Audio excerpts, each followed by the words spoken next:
था जहाँ के नियम कायदे कानून कुछ अलग होते थे।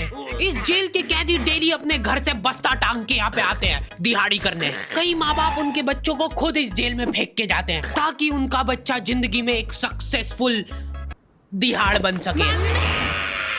दरिंदे रोक दे बच्चा। मैं अपनी दिहाड़ी करने वैन से जाता था। हमारी वैन वाले ड्राइवर का नाम था भैया जी और उसकी वैन का नाम था मैजिक, जिसका हर दूसरे दिन टायर पंचर हो जाता था। बच्चे लोग स्कूल जाके पढ़ना सीखे ना सीखे टायर पंचर बनाना जरूर सीख जाते थे। लेकिन भैया जी से मेरा अलग अटैचमेंट था। उनसे मेरे को दिल से नफरत थी। ये आदमी सुबह 5 बजे आके मेरे घर के सामने हॉर्न बजाता था। अरे भैयू, ओए भैयू, जल्दी से तैयार हो जा बेटा, 5 मिनट में निकलना है फटाफट। 9 बजे का स्कूल है यार हमारा। लेकिन ये आदमी सुबह सबसे पहले आके मेरे को लेता था। उसके बाद हम 3-4 घंटे पूरे शहर भ्रमण पे निकलते थे। शहर के पूरे आखिरी कोने से बच्चे ले लेके आता था ये आदमी। जहाँ पे वैन जा भी नहीं सकती उधर कूदा कूदा के ले जाता था ये, और फिर टायर पंचर हो जाते थे। शाम पड़े वापस से हमको घर घर छोड़ के आता था ये। जिंदगी बर्बाद कर दी थी भैया जी ने मेरी। सबसे पहले लेते थे और सबसे आखिर में छोड़ते थे। लेकिन मैं फिर भी उसी वैन में जाता था क्योंकि चमेली भी हमारी वैन में आती थी।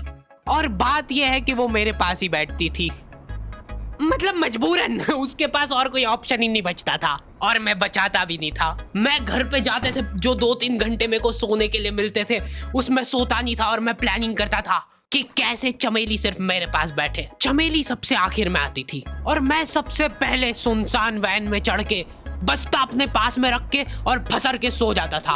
बाकी सारे बच्चे अपना बस्ता गोदी में रखते थे क्योंकि तुम्हारे बाप की वैन नहीं है, मतलब मेरे भी नहीं थी, पर मेरे ऊपर भैया जी को तरस आ जाता था कि बेचारा 5 बजे से आया है, तो वो सोने देते थे। अरे कैसे चला रहा है ये गाड़ी? रुक जा, गाड़ी चलाना नहीं आती क्या? देखो, आदमी इतना तभी चिढ़ता है जब उसकी जिंदगी में कोई लड़की ना हो। नहीं है ना? नहीं, मैं समझ सकता हूँ लड़की ना होने का दुख दर्द। मैं भी किसी जमाने में लड़कियों की तलाश में गली मोहल्ले भटकता था। फिर एक दिन मेरे पास से वो निकली। जैसे ही मैंने हैपन खोल के देखा उसकी आईडी मेरे फोन पे चमक रही थी। हैपन ये एक रियल लाइफ डेटिंग ऐप है। यहाँ पे तुमको वो लोग मिलेंगे जो तुम्हारे आस पड़ोस से निकले हो कभी ना कभी। 100 किलोमीटर दूर रहने वाले लोगों से बात करके फायदा ही क्या जब तुम मिल ही ना पाओ। और अगर तुम्हारी घिनौनी शक्ल देख के यहाँ पे तुमसे कोई प्यार मोहब्बत नहीं भी करता है तो तुम फ्रेंडशिप तो कर ही सकते हो फिर भी। So go and check it out happen, link is in the description. लेकिन मैं सोता नहीं था, मैं आंख बंद करके चमेली के घर का इंतजार करता था। तो क्योंकि चमेली आखिरी में आती थी तो वैन पूरी पैक पुक हो रखी होती थी, बच्चे बाहर उबल रहे होते थे और मैं अपना बस्ता पास में रख के एक्टिंग देखो एक्टिंग। और जैसे ही वो आती थी, हड़बड़ाना नहीं, ऐसे टाइम पे हड़बड़ाते नहीं है कि फटाफट बैग उठाया और आओ इधर बैठो जल्दी। मत करना ये हरकत, भाग जाएगी वो। ठरक नहीं झलकना चाहिए जरा सिक भी, एकदम सटल रखना है। क्या हुआ? और कहीं जगह नहीं है क्या? तेरे मुंह में मूत दूंगा मैं। अच्छा ठीक है, इधर ही बैठ जाओ। देख रहे हो एक्टिंग देखो तुम लौंडे की। ना जाने कौन सी नशीली खट्टी मीठी खुशबू लगा के आती थी चमेली। आज तक उसकी खुशबू है मेरी नाक में। मैं वो खुशबू का पूरा मजा ले ही रहा होता हूँ, इतने में एकदम भभका बास आती जने कहां से। जैसे ही मैं बाहर झांकता हूँ, मरा हुआ कुत्ता पड़ा है वहां पे। एक काली कार शुक करके निकली और मेरे बच्चे को मार दिया। कैसे करके निकली? शुक। ऐसे नहीं निकली थी, मैं यहीं पे खड़ा था, वो कार आई थी और जैसे ही वो बच्चा नीचे आया तब वो खड़ा, वो बच्चा चिल्लाया और फिर कार शुक करके भाग गई। उधर कुछ बच्चे ऑटो रिक्शा से भी आते थे स्कूल। ऐसा लगता था कि पूरे स्कूल के बच्चे इस एक ऑटो रिक्शा में ठूस ठूस के ले जाता है वो। ये ऑटो वाले और भैया जी दोस्त थे और अब ये बीच सड़क पे रेसिंग लगवा रहे हैं। इनकी गाड़ियां उबला रही है बच्चों से, फिर भी नहीं मान रहे ये लोग। नहीं जीतूंगा। स्कूल जाके वो पीछे मुलट के देख रहा है तो एक बच्चा नहीं बचा उसके ऑटो रिक्शा में। हमारे भैया जी बेचारे पीछे से उनके गिरे हुए बच्चों को उठा उठा के ला रहे थे। यही सब हरकतें करके हम लोग जैसे तैसे कैद खाना पहुंच जाते हैं। सुबह 5 बजे से निकलने के बावजूद हम लोग लेट पहुंच रहे हैं वहां पे पहुंच के हमने देखा कि 4 लौंडे मरे हुए पड़े हैं। जिनको डॉन ने मारा है। डॉन हमारे स्कूल की इंचार्ज थी। डॉन का कद छोटा था और पेट मोटा था, और आश्चर्य की बात यह है कि समय के साथ उसकी हाइट कम हो रही थी। मतलब बड़े नहीं बड़े वो चलता है एक बार को, पर इसकी कम हो रही थी।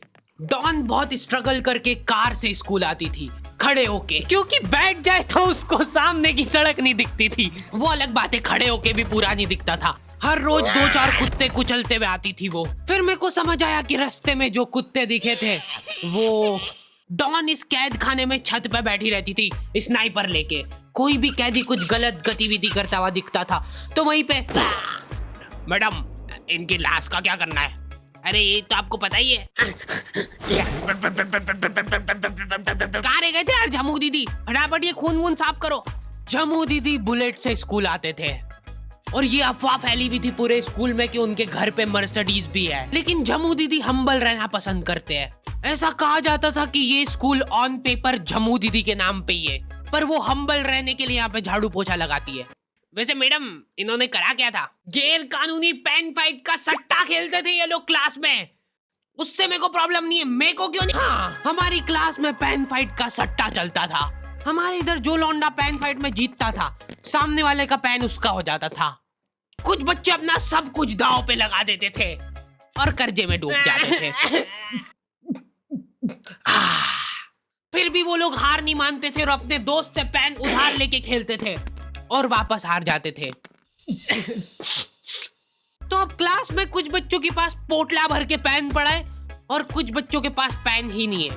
पेन इस कैद खाने की करेंसी थी। जिसके पास जितने महंगे पेन वो उतना रईस। यहाँ पे ब्लैक में पेन इधर उधर होते थे। नॉर्मल लोगों के पास होते थे 5 रुपए वाले जीफी जेल, जो कि तुम एक पन्ने पे लिखोगे तो पीछे 10 पन्ने तक छप जाएगा। और उनसे भी गए बीते लोग होते थे जो 3 रुपए वाला यूज एंड थ्रो लेके आते थे और उससे भी उनकी अच्छी राइटिंग आ जाती थी। बहुत चिढ़ मचती थी यार मेरे को उनसे। और कुछ चुनिंदा रईस लोग होते थे जिनके पास होता था ट्राइमैक्स। हर बच्चे का सपना होता था कि उसके पास एक ट्राइमैक्स हो, साथ में आसपास 2-4 लड़कियां हो। मेरे को प्लीज मेरे को यहाँ पे ऑटोग्राफ दे दो। ये लो। ट्राइमैक्स किंग के ये ट्राइमैक्स क्या बात कर रही है? सही में एकदम रईस लोग ही अफोर्ड कर पाते थे ट्राइमैक्स। वो बाबड़े भी एक एक अक्षर लिख के रिफिल खोल के देखते थे। खाली हो रही है तो एक बार एक रईस बच्चे का ट्राइमैक्स चोरी हो गया। पूरे स्कूल में हाहू मच गई थी। वो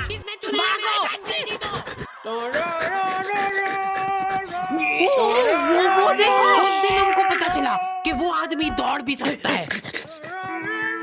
हमारे स्कूल में कुछ भी कांड हो रहा है, ये आदमी सबसे पहले दौड़ के आएगा, पूरा बैग खोल चोर, और बच्चों के बैग चेक करेगा। स्कूल वालों को भी इसकी सैलरी देते वक्त सबसे ज्यादा आखरती है। सैलरी किस चीज की? इस आदमी की शक्ल देख के ऐसा लगता था कि ये स्पोर्ट्स की आड़ में वैन वालों के साथ मिलके बच्चों की स्मगलिंग करता है। इस महान आदमी का नाम था भूषण। इसने अपनी जांग पे टैटू करा रखा था, भू अलग जांग पे, सड़ अलग जांग पे। सर कल से खो खो खेलने के लिए कितनी बजे आना है? वो तो बैग चेक करा पहले तू। इन्होंने पूरे कैद खाने के कैदियों को लाइन से खड़ा कर दिया है। पेन हमारी क्लास के बच्चे का गुमा है और पूरे स्कूल में ढूंढ रहे हैं लोग। आखिरी में पता चलता है कि वो बच्चा घर पे भूल के आ गया था उसका पेन। सॉरी बेटा, एक फेट में मुंह देगा।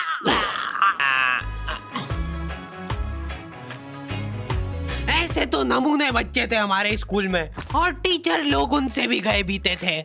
हमारे स्कूल में टीचरों को उनके नाम से कोई जानता ही नहीं है। बच्चों ने उनकी हरकतों के अनुसार टीचरों के नाम रखे हुए। हमारे इंग्लिश वाले टीचर का नाम था छोटा भीम। इससे चिड़चिड़ा आदमी मैंने आज तक नहीं देखा। छोटा भीम की हॉबी थी लड़कों को कूटना। उस बेचारे की हाइट छोटी थी तो बच्चे के मुंह तक उसका हाथ ही नहीं पहुंचता था। बेचारा उचक उचक के मारता था, फिर भी कमर तक ही हाथ पहुंच पाता था उसका। एक पॉइंट पे मेरे को ऐसा लगने लग गया था कि उसको सैलरी लड़कों को कूटने की मिल रही है। कभी किसी बच्चे को बहुत ज्यादा मार दिया, घायल हो गया वो बेचारा, ये लो आपका एक्स्ट्रा बोनस। होमवर्क तुम्हारा बाप करेगा क्या? सर मेरे पापा मर गए, तू भी मर जा। ये लो। अरे वाह, नहीं चल रही, सांस तो नहीं चल रही है। हाँ कंफर्म कंफर्म मर चुका है ये। ओह ये लो आपका प्रमोशन हो गया है। लड़कियों से उसका अलग अटैचमेंट था। कौन सा परफ्यूम लगा के आई हो? सर थोड़ा थोड़ा दूर रहो। अरे मैं कुछ कर थोड़ी ना। भोली सी सूरत और आंखों में ठरक लेके स्कूल आ जाता था ये daily. So this means that he will jump over it and then he started ये आदमी इंग्लिश को इंग्लिश में ही ट्रांसलेट करके चल जाता था हमारी नंगी आंखों के सामने। इधर वॉशरूम में मौत का नंगा नाच मचा रखा था लॉन्डो ने। 4 लॉन्डे दिन दिन भर वॉशरूम में जाके खड़े हैं, कुछ भी नहीं कर रहे वो लोग वहां जाके। उनको बस मन की शांति मिलती है वहां जाके। अगले दिन उन चारों ने प्लानिंग करी कुछ तो प्रोडक्टिव करते यार वहां जाके। अगले दिन वो सब पानी की बोतल लेके गए। अब वो पानी पी पी के हाथों हाथ मूत रहे हैं। और ये टीचर लोगों को प्रॉब्लम क्या है, बच्चे अगर वॉशरूम जा रहे हैं तो एक गया है तो अभी दूसरा नहीं जा सकता है। क्यों? तुम्हारे घर की लेटरिन थोड़ी ना है वो कि एक टाइम पे एक जना यूज कर सकता है। मान लो वो 2 जने अगर वॉशरूम में मिल गए तो वो क्या कर लेंगे ज्यादा से ज्यादा? भाई यहाँ का बल्ब निकाल लेते हैं ना। हाँ निकाल लो, फीस भरी है अपन ने। लॉन्डो को ऐसा लग रहा है कि इन्होंने फीस भर के पूरा स्कूल खरीद लिया है। 10 लॉन्डे कॉरिडोर में छाती चौड़ी करके चल रहे हैं प्रिंसिपल के सामने। प्रिंसिपल को इग्नोर कर रहे हैं ये लोग। इनको ऐसा लग रहा है कि इन्होंने फीस भर दी है तो प्रिंसिपल इनके पैर पड़ेगी। उनमें से आधों ने फीस भरी भी नहीं है। हमारा स्कूल बिल्कुल सेफ नहीं था। हमारे वॉशरूम में चोरियां हो जाती थी यार। बल्ब चोरी करने के बाद सब लोग अंधेरे में मूत रहे एक दूसरे के जूते पे। उधर उधर कर। उसके बाद पूरे वॉशरूम में कुछ दिख नहीं रहा है चोरी करने का। तो ये लोग हाँ नल उखाड़ के ले गए।